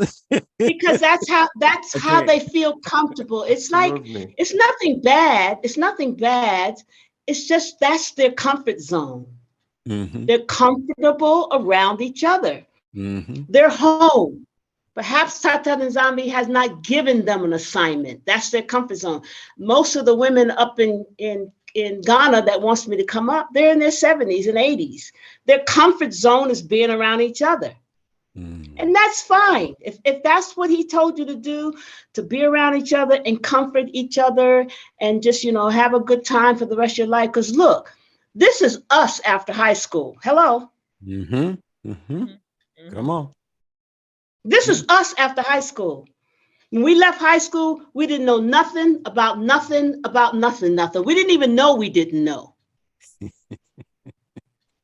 Yeah. So if you're 70 years old, 75 years old, and you just want a community where there's people like-minded and people from America that you could be comfortable with, bless you. But if he did not put that in you, you won't be able to sit still. That's right. That's right. You're right. Brother Arby, So bless them. was it something that you wanted to share with us? Anything you like to say?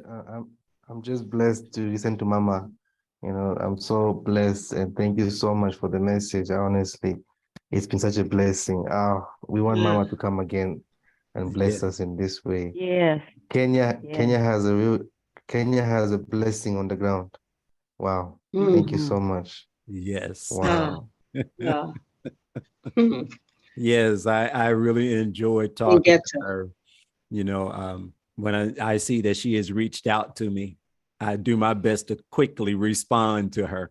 I love her. You do. You do. And I respect our mothers. I do. I have the utmost respect for our mothers, Mother Bantu, Mama Nicholas. I respect them so much. I love them greatly. And I am not afraid to say, when they correct me, I receive it. Okay? I receive it. They come to me lovingly and let me know. Yeah. I think I came to you 1 or 2 times in your lifetime. Yes. Yes. And this is how we're supposed to be. We honor our mothers, our fathers, our elders, our yayas. We honor them. We don't disrespect them. In Africa, you are honored so highly in Africa as an elder. As a grandmother. If I go to the grocery store and I push my trolley, my cart up to the counter, 3 or 4 people come right away and start taking my stuff out. Mm-hmm. Yeah. They grab the bag. They grab the bags. Give me your hand, Mama. Give me your hand. And they walk me out to the boat. Such love and respect for their elders in Africa. Yes. And I think a lot of it is lost in America. Because I had to tap some people. You know me by now. I don't just let things slide. Now you're using that language and you see me, an old lady, standing here next to you. Clean your mouth up. What is the matter with you? Oh, sorry. This is in America. Oh, sorry, ma'am. Sorry, ma'am. Sorry, ma'am. Sorry. All these people around and they're just letting you to talk like this around us and the children. You know what the African man told me? He said in Africa, we don't have words like that. There are no words like the words that the colonizers said, like the Americans speak. MF this and F and this. And we don't have words like that, Mom. Yep. And he told you exactly where it come from. The colonizers. Yes. The colonizers' language. Because we've been inducted. So foul. Yes. We've been inducted into their ways. Yes. They don't have a culture. Let's just be honest. They don't have a culture. They have a society. That's it. And we got our people in the diaspora taking on the ways, putting their elders in old convalescent homes. Yes. We don't do that. No. Yes. No. And so there's a lot of disrespect, a lot of it. They will look at you. They'll look at a person with gray hair and tell you F you. That's right. Yeah. Oh, yes. Be ready to knock you out. They don't care. They don't care. It's so sad, but It you is. know, that's why it's so important what Tata is doing now. He's bringing his people back together back to where it used to be. Yes. And can you imagine how it's going to be? We're going to be the inventors. No one's stealing our inventions. Yes. We're going to be the ones that make beautiful gold and diamond jewelry, but no one's stealing it. No one taking it. Yes. We're going to be the ones that manufacture for the whole world, with no one coming in stealing it. Because Africa will be the superpower again, and we are not a third world country. We are a superpower that's been covered. But she's going to rise up and take back her rightful place in the world, and she will be the superpower, making the electric cars making this, making that. That's right, and it's going to happen soon. It's going to happen soon. Yes. Turning quick. Yes. All right. Basseh, Basseh, Basseh. Blessings to everyone. Blessings, blessings, blessings. Mama. Basseh, Basseh, Basseh. Thank you. Thank you. You know, when we did the interview 2 years ago, you know, it was powerful. It was beautiful. And I was talking about coming to Africa. I was talking about it back then. And you were on fire then. I was on fire then. I don't know. I've always been like this. Been like this. You ain't lost any heat. So yes. So we want to thank you. This has truly been beautiful. And you know that you are welcome anytime. You know this. This is your home, you know. Yes. And we're always honored to have you. So well, I am honored to be around my children, my American children that has a future flight ticket to the motherland. Woohoo! Yes. Yes. And we looking forward to coming home. Yes. And that's another thing that he's showing me that I'm going to do. When I get my land, I'm going to have buildings on my land for all the children that want to come, spend the weekend, spend a week, just come and eat and laugh and enjoy each other, cry, talk. Everyone will know where Mother Bantu's place is. You don't need an invitation to come to my place. You don't need an invitation. You don't. You just come, knock on the door. All right. Well, we know where the barbecue gonna be. That's right.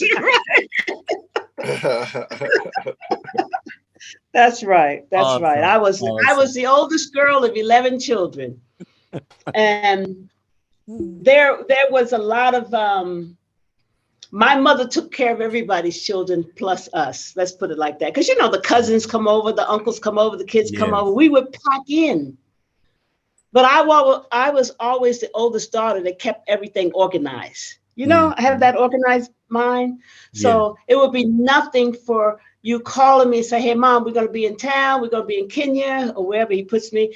We're going to stay for 3 days. I'll go in the room, get your beds ready, get your extra bath towels ready, make sure you have some soap, and it's on. Because that's the way I will be in my 90s and when I'm 100. My door will never be shut to my children. Never, never. That's a blessing. Awesome. Yes. It is. All right, family. We love you greatly. And we want to thank you for being with us. This has truly been awesome and beautiful. Yes, and funny. Yes. You know, it has really been fun. So we honor again Tata Nzambi, Mama Ndombe. Yes. The 4 creatures, 7 archangels, 20 elders, hallelujah. And our elders hulu of the light. We honor, Yes. we thank you. Honor. And we thank you Yes. for being reconnected to us and us being reconnected Yes. to you. Connected to you. Walking in power and authority. Yes. Knowing who Yes. we are, Knowing who proclaiming we it, are. decreeing it, and declaring it.